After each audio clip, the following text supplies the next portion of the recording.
Hi everyone, I hope आप लोग की तैयारी बहुत अच्छी चल रही है। एंड मैंने काफ़ी ही वीडियोस बनाए हैं पार्ट बी को लेके एंड ऑल्सो के पार्ट ए में जो बहुत इंपॉर्टेंट टॉपिक है उसको लेके। एंड अभी हमारा पार्ट सी चल रहा है। आई होप आपको एक्सप्लेनेशन समझ में आ रहे होंगे एंड कोई भी डाउट हो तो प्लीज़ ज़रूर कमेंट कीजिएगा। Moving on to question number 88। Following observations were made about the variation among the genome of the eukaryotic organisms. तो हमें बेसिकली देखना है कि करेक्ट स्टेटमेंट्स कौन कौन से हैं। सो फर्स्ट स्टेटमेंट से is single nucleotide polymorphism are the numerically most abundant type of genetic variants. ये स्टेटमेंट बिल्कुल ठीक है। SNPs क्या होते हैं? SNPs क्या होते हैं? Variation in the single base pair भी अगर होता है दो जीनोम में, हम सीक्वेंसिंग कर रहे हैं और अगर वेरिएशन है दो इंडिविजुअल सिंगल बेस पेयर में भी, that is known as single nucleotide polymorphism. तो वो न्यूमेरिकली अबंडेंट होते हैं जेनेटिक वेरिएशंस में, दो इंडिविजुअल में बहुत ज़्यादा वेरिएशंस होते हैं। So this statement is correct. B states both interspersed and tandem repeat sequence can show polymorphic variation, जो कि सही है। इंटरस्पर्ट्स और टेंडम रिपीट्स क्या होते हैं? इंटरस्पर्ट्स क्या होता है कि ये रिपीट सीक्वेंसेस होती हैं जो एक के बाद एक पर आती चली जाती हैं and they are dispersed throughout the genome and they are not adjacent. तो ये इंटरस्पर्ट्स क्या होती है? नॉन एडजेसेंट होती हैं। वेयर एस टेंडम रिपीट्स क्या होती हैं? ये भी रिपीट सीक्वेंस होती हैं, वन और मोर न्यूक्लियोटाइड की होती है, रिपीटेशंस होती हैं, but they are adjacent to each other. तो दोनों में बस यही डिफरेंस है कि एक एडजेसेंट होती है, एक नॉन एडजेसेंट होती है एंड दोनों ही हमारी पॉलीमॉर्फिक वेरिएशन क्रिएट करती है दो इंडिविजुअल्स के बीच में। थर्ड स्टेटमेंट से mitotic recombination between miss paired repeat causes change in copy number and generates mini satellite diversity in population. So mitotic division नहीं, mitotic division हमारा recombination जो है वो दूसरे उसके लिए यूज़ होता है, बट ये जो है miss pairing repeats cause change in the copy number and generate mini satellite diversity, वो हमारा मियोटिक रिकॉम्बिनेशन करता है। तो this statement is wrong. Then D states that smaller variable segments in the genome can be identified by the pair end mapping technique. तो pair end mapping technique क्या होती है? That is PEM technique. PEM technique क्या होती है? इसमें ना हम fragments लेते हैं from the individual genome and sequence करते हैं from both the ends and then resulting pairs जो होते हैं वो align करते हैं हम reference group के संग। तो ये हमारी बहुत इंपॉर्टेंट टेक्निक है pair end mapping technique जो होती है। इसमें स्मॉल वेरिएशंस भी होते हैं ना, वो भी हमारे आइडेंटिफाइड हो जाते हैं। तो बहुत ही इम्पॉर्टेंट टेक्निक है। सो ये करेक्ट स्टेटमेंट है and so answer is A, B and D। Fourth, moving to question number 89। There are number of specific T cell surface molecules involved in the various functions of the adaptive immune response. Column X represent a list of the T cell surface molecule and column Y with the possible function characteristics. तो इसमें क्या है? Column X में हमारे receptors दे रखे हैं, column Y में हमारा दे रखा है कि वो किससे बाइंड करता है। तो ये बहुत ही डायरेक्ट क्वेश्चन है। अगर आपको इन जैसे क्वेश्चंस में अगर आपको दो ऑप्शंस भी पता हैं तो आप आसानी से इसका आंसर क्लियर कर लेंगे।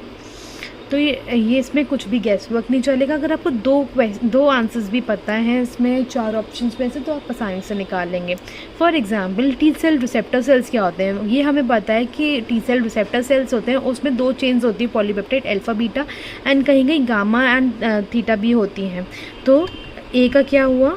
फोर्थ। CD28 क्या होता है? CD28 का हमें पता है कि B7 सेल से बाइंड करता है। तो B7 सेल तीनों ऑप्शंस में से है कि यहाँ पे B7 से बाइंड करता है, तो CD28 हमारा। CD8 जो हमें पता है कि वो टी सेल साइटोटॉक्सिक से बाइंड करता है और MHC क्लास 1 में इन्वॉल्व होता है CD8 सेल्स जो होता है। तो डायरेक्टली हमने ये देख लिया, राइट। एंड CD154 बाइंड करता है CD40 से। तो अगर आपको दो ऑप्शंस भी पता हैं आसानी से तो आप आसानी से निकाल लेंगे। तो इसके मैच करने से ये है कि A का फोर्थ, B का थर्ड, C का सेकेंड, D का वो। तो आंसर इज फोर्थ।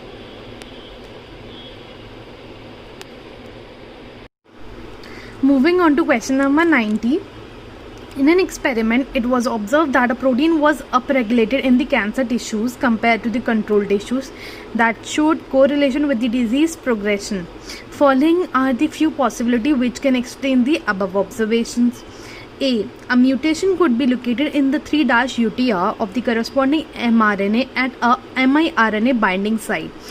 तो बेसिकली क्या है, अगर हमारा miRNA बाइंडिंग साइट पे 3' पे जहाँ पे miRNA बाइंड करता है वहाँ पे अगर हमारा म्यूटेशन हो जाए तो हमारा mRNA जो है वो फ्री रहेगा, ट्रांसलेशन के लिए रहेगा, उसका ट्रांसलेशन होता ही रहेगा, तो इस वजह से हमारा प्रोटीन का सिंथेसिस अप रेगुलेट हो जाएगा. तो ये ऑप्शन सही है. बी ऑप्शन से a mutation changes the confirmation of the protein resulting in the better stability. सही बात है, हमें पता है कि अगर प्रोटीन में अगर हमारा फेवरेबल म्यूटेशन हो जाता है जो कि हमारा स्टेबिलिटी इंक्रीज़ करता है तो हमारी प्रोटीन ज़्यादा स्टेबल रहेगा, उसका क्वांटिटी भी इंक्रीज़ होगा, वो डिग्रेड जल्दी नहीं होगा. तो ये हमारा ऑप्शन भी करेक्ट है. सी ऑप्शन से a mutation in the corresponding mRNA promotes ribosome read through of the termination codon resulting in the increased synthesis of the protein. सो क्या है राइबोसोमल रीड थ्रू क्या होता है, टर्मिनेशन कोडॉन का. जैसे हमारा प्रोटीन है राइट एंड हमारे यहाँ पे कोडॉन है, स्टॉप कोडॉन्स कौन कौन से होते हैं, UAA UAG and UCA right. तो अगर हमारा स्टॉप कोडॉन है एंड स्टॉप कोडॉन हमारा डिटेक्ट नहीं करता है, उसमें म्यूटेशन हो जाता है कोई एंड राइबोसोम यहाँ पे लेंथ इंक्रीज़ होती जाती है, राइबोसोम रीड थ्रू कर जाता है और यहाँ पे स्टॉप कोडॉन पे स्टॉप हो ही ना, तो इस केस में क्या होता है that is ribosome read through. But इस केस में हमारा क्या होगा, अगर म्यूटेशन हो गया इन द स्टॉप कोडॉन तो हमारा पेप्टाइड की लेंथ इंक्रीज़ होती जाएगी, पेप्टाइड की लेंथ इंक्रीज़ होगी हमारी, ना कि हमारा सिंथेसिस इंक्रीज़ होगा. सिंथेसिस इंक्रीज़ होना, पेप्टाइड की लेंथ इंक्रीज़ होना, दोनों अलग अलग बात है. तो ये हमारा ऑप्शन जो है वो रॉन्ग हो गया, क्योंकि टर्मिनेशन कोडॉन पे अगर म्यूटेशन आता भी है हमारा तो हमारी पेप्टाइड की लेंथ इंक्रीज़ होगी, ना कि हमारा सिंथेसिस. सो सी ऑप्शन अगर हमारा रॉन्ग हो जाता है तो रूल आउट स्ट्रैटेजी से देखेंगे तो ये ऑप्शन गलत हो गया, ये ऑप्शन गलत हो गया, ये ऑप्शन गलत हो गया, बचा हमारा ABD. ठीक है, बट हम डी देखते हैं क्या है. A mutation in the corresponding mRNA increase the stability of the RNA due to change in the secondary structure. जो कि हमारा सही है. अभी हमने डिस्कस किया कि हमारी स्टेबिलिटी इंक्रीज़ हो जाती है, सेकेंडरी स्ट्रक्चर बन रहा है, तो जिस वजह से हमारी स्टेबिलिटी इंक्रीज़ हो गई, हमारा डिग्रेडेशन जल्दी नहीं हो रहा एंड थस हमारा प्रोटीन का सिंथेसिस इंक्रीज़ हो रहा है. सो ये रूल आउट स्ट्रेटजी से हमारा आंसर निकल के आता है ABD. Answer 4. Moving on to question number 91. The extracellular matrix contain number of the non-collagen protein that typically have multiple domains, each with specific binding sites for other matrix molecule and cell surface receptors. These proteins therefore contribute to both organizing the matrix and helping cell attach to it. The most well characterized matrix protein of this kind is fibronectin. Which one of the following statement is not true for the fibronectin? तो basically fibronectin होता है क्या, पहले हम ये समझ लेते हैं. तो फाइब्रोनेक्टिन क्या है, हमारा एक हाई मॉलिकुलर वेट प्रोटीन होता है, that is of 440 kilo dalton का होता है. It's a glycoprotein and extracellular matrix में होता है and it binds to the membrane spanning receptor. कौन सा होता है मेम्ब्रेन स्पैनिंग रिसेप्टर, हमारा इंटीग्रिन्स होता है राइट. तो एंड फाइब्रोनेक्टिन जो होता है also binds to the extracellular matrix protein such as collagen, fibrin, heparin. ठीक है, इन सबसे भी बाइंड करता है. एंड तो हमें इसमें क्या बेसिकली फाइंड आउट करना है कि जो स्टेटमेंट गलत है. So first statement which says it's a large glycoprotein found in all vertebrates and important for many cell matrix interaction, जो कि बिल्कुल सही है. मैंने अभी आपको बताया ये हमारा एक्स्ट्रासेलुलर मैट्रिक्स में होता है एंड हमारा मेम्ब्रेन स्पैनिंग रिसेप्टर्स से बाइंड करता है, इंटीग्रिन्स जो होता है. Second says it composed of the 3 polypeptide and that are disulfide bond into a crosslink structure. Actually ये 3 polypeptide नहीं होता है, इसमें 2 polypeptide structure 2 polypeptide chain होता है which are bind with the disulfide structure. 3 polypeptide actually हमारा find out होता है लेमिनिन्स में. लेमिनिन्स क्या होते हैं, उसमें हमारे 3 पॉलीपेप्टाइड चेन्स होती हैं and that is known as alpha, beta and gamma polypeptide chains होती हैं. तो ये स्टेटमेंट हमारा रॉन्ग हो गया. तो इससे हमारा answer निकलाया And third and fourth statement are obviously correct to our. In a human genome there is only one fibronectin gene containing about 50 exons, but the transcript can be spliced in different ways to produce many different fibronectin isoforms, which is actually correct. And the fourth says fibronectin binds to integrins through an RGD motifs. Even very short peptide containing RGD sequence can inhibit the attachment of the cells to the fibronectin matrix. जैसा कि मैंने शुरू में बताया था कि fibronectin जो होता है वो इंटीग्रिन प्रोटीन से बाइंड करता है, that is membrane spanning receptor proteins. And और कोई भी चेंज होता है, even very short peptide containing RGD sequence can inhibit the attachment to the fibronectin matrix, जो कि करेक्ट है. सो आंसर हमारा आ गया second statement. Now question number 92. अब हम फिर से ही वैसे ही कॉलम एक्स और कॉलम वाई वाले क्वेश्चन पे आ गए हैं, जिसमें हमें मैच करना है कॉलम एक्स को कॉलम वाई से. एंड जैसे कि मैंने पहले बोला था कि अगर आपको एक या दो ऑप्शन भी पता है तो आप आसानी से ये क्वेश्चन कर पाएंगे. So let's C.